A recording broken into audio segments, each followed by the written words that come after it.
I'm Assistant Chief Tommy Diaz with the Harris County Sheriff's Office. I'm here with some members of the Harris County Sheriff's Office command staff. We also have Chief Jason Finnan, the Chief Deputy of Precinct 8 Constable's Office, Captain Joe Martinez from the Precinct 6 Constable's Office. Right now we're at about the 9300 block of the North Belt on the northeast side of Harris County. We're here investigating an officer-involved shooting that occurred just a few hours ago. Right now we have members from Harris County Sheriff's Homicide Unit. We have members of the District Attorney's Office, the Harris County Sheriff's Office Crime Scene Unit, collecting evidence, assessing what happened today. Members of the Harris County Viper, Violent Persons Task Force, were looking for a wanted subject with an open felony warrant, and pursuit ensued and subsequently led to an officer-involved shooting. Right now the suspect is alive. He is currently in surgery. All deputies are safe. And there is currently no threat to the community. I'm going to pass it off to Chief Jason Finnan of the Harris County Precinct 8 Constable's Office to kind of fill in some of those details. Sir. Jason Finnan, Chief Deputy with Precinct 8 Constable's Office in Harris County. This afternoon at approximately 1 p.m., a Precinct 8 deputy assigned to the Violent Persons Task Force with Harris County was with the team attempting to serve a warrant for an aggravated assault on a 33-year-old male subject in about the 9300 block of Greens Road. They were doing surveillance. They laid eyes on the individual that was the subject of the warrant. The subject was armed with a rifle. He entered his vehicle. A pursuit did ensue from that location to right behind us down here in 9300 block of the North Belt. Subject got out of the car, attempted to evade deputies. At one point, made it back out onto the feeder road from the complex where the crash happened, and jumped on the hood of a vehicle that was stopped in a moving lane of traffic. The subject was armed with the rifle at the time, and our deputy discharged at least 2 rounds, striking the subject. At this time, as Chief Diaz said, the subject was transported to the hospital for treatment, where he's in surgery at this time. The deputy involved in this is a 6.5-year member of Precinct 8, and he is a 32-year-old white man.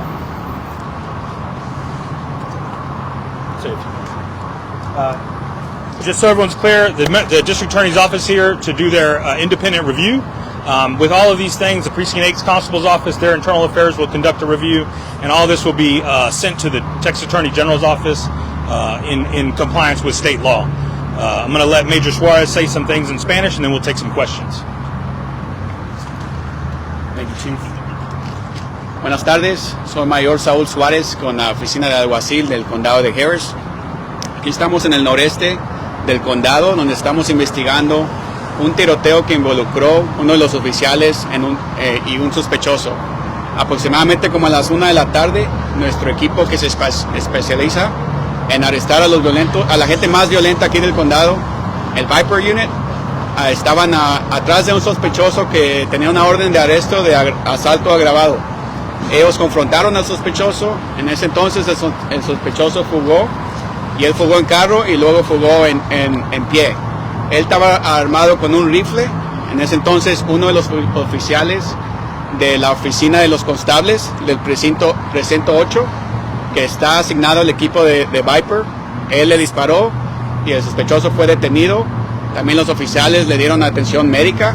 En este entonces los oficiales no están lesionados, no les pasó nada a ellos. Y el sospechoso lo transportaron a un hospital donde está agarrando atención médica. Ahorita está estable él y sí va a sobrevivir. Le quiero recordar a la comunidad que la seguridad pública es nuestra número 1 prioridad. Todos están a salvo ahorita. Por favor, tenga paciencia con nosotros, porque vamos a estar entre 2 o 3 horas más aquí procesando la escena, porque tenemos el equipo de homicidio, el equipo de escena de crimen y también los investigadores del fiscal del condado que están aquí y están investigando el tiroteo. También nosotros vamos a estar entre 45 días, le vamos a dar el video del tiroteo. Tenemos mucho video del body worn camera, y quiero recordar a la comunidad que eso también se lo vamos a presentar cuando tenemos más detalles. Muchas gracias.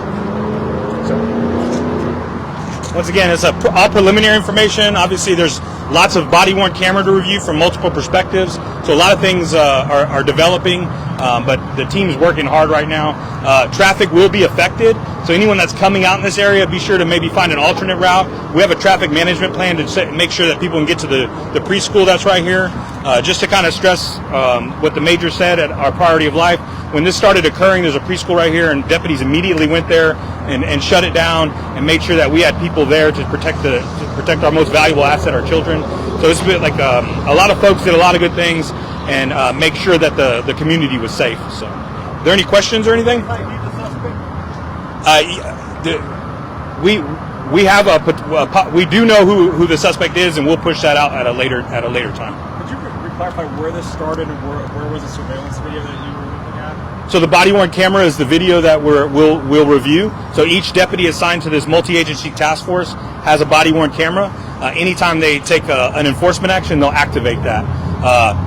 The number of, obviously there's more than one person on the scene, so it'll take a while to go through each of those videos. It did start at the 9300 block of Greens Road, to answer your first question. So like an apartment, was it an apartment, or where did you guys see him to start with? At that address, the 9300 block, kind of conducting surveillance, known location. When the pursuit ended here, did he get out of the vehicle and then back in? No, sir. He got out of the vehicle, evaded on foot, and then that's how the incident actually occurred on the feeder of the Beltway. He was on foot. What was the warrant for? It was aggravated assault with a deadly weapon out of Harris County. Was he out on bond or anything? I'm not certain at this point, but we definitely had the good warrant. So. Does he have a history? We'll look into that, but the aggravated assault with a deadly weapon is what elevated this to have our violent persons task force look out, conduct the investigation. And that's precinct 8's case.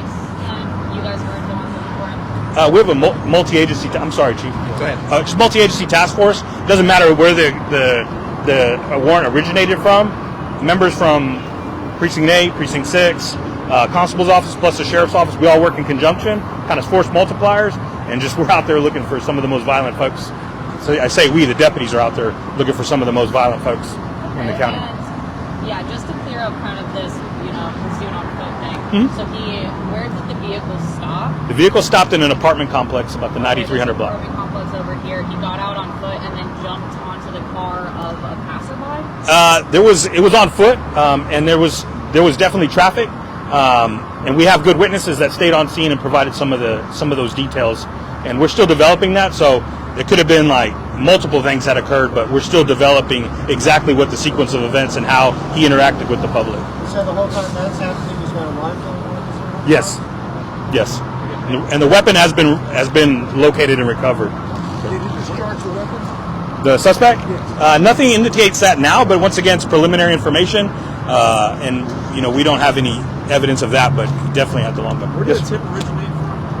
Who did it originate? Well, it's an investigation. The task force, they're out looking for these folks, so they develop information, leads, where do these people live, where their family members live. So I don't know exactly why they were at that particular address, but the investigators will be out there and they'll develop information, and that's what leads them to these locations to do surveillance. Chief, is there a lead agency conducting this investigation today, or is it everyone working together? So there's two events happening, right, that we're describing. One is the actual officer-involved shooting, right, and that's a multi-agency task force.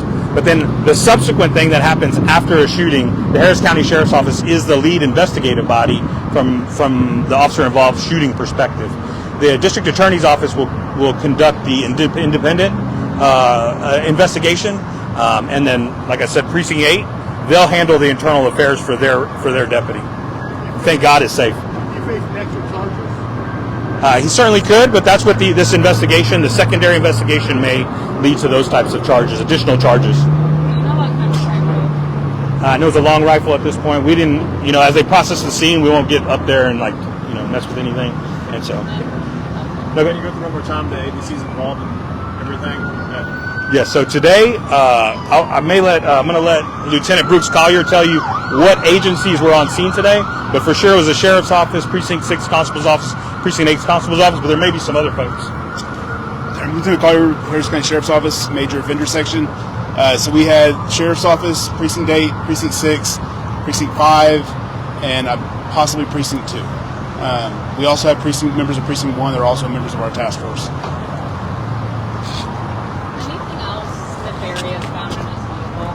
That's going to be processed. So like we won't. The deputies aren't going to like get in there until we'll let the forensic team search it. Actually, you know, and so I couldn't tell you right now what else was in the vehicle. Chief, all things considered, do you think everything turned out as well as it could have? Absolutely, in the sense that no civilians were injured. That's our priority. No deputies were injured. You know, that's incredibly important to us. We've all suffered through these things over the past few years, and you know, the suspect is expected to survive. So I think when you calculate all those things and the risk that these deputies are taking on a day-to-day basis, that I feel like, you know, our guys are getting to go home safe. Every civilian is getting to go home safe, and all the kids that were in a nearby proximity are safe. So yeah, I would say this is a win for us. We saw a lot of area blocked off. Beltway. What exactly the ground level is blocked off here? So actually, the entire feeder is blocked off right now. So we have our crime scene units. So what they'll do is do a forensic mapping. And so say, here's where, you know, the episode occurred. They need all that information for prosecutorial purposes and the investigation. And so right now it is closed, and we expect it to be closed for a couple more hours. From here to Mesa, so, you know, probably a mile and a half to 2 miles is kind of difficult right now. Yeah. But we have a traffic management plan to get people in and out of this area. So. And how many times did the deputy discharge, and how many times was the suspect struck? So we do believe that the deputy discharged 2 times. It's what, you know, but as we continue to review body worn camera, it may suggest everything. So like, once again, preliminary information, but we do believe 2 times. And then he was struck 2 times. Yes. And are we going to release his ID today? We think maybe a little bit later. His what? His ID. Yeah, potentially. I don't have it. Well, I mean, we could. I'll get with the PI with Gil, and we'll work that out and get something to you guys. Anything else? No. Thank you. Thank y'all for being out here. I appreciate y'all. Thanks, man.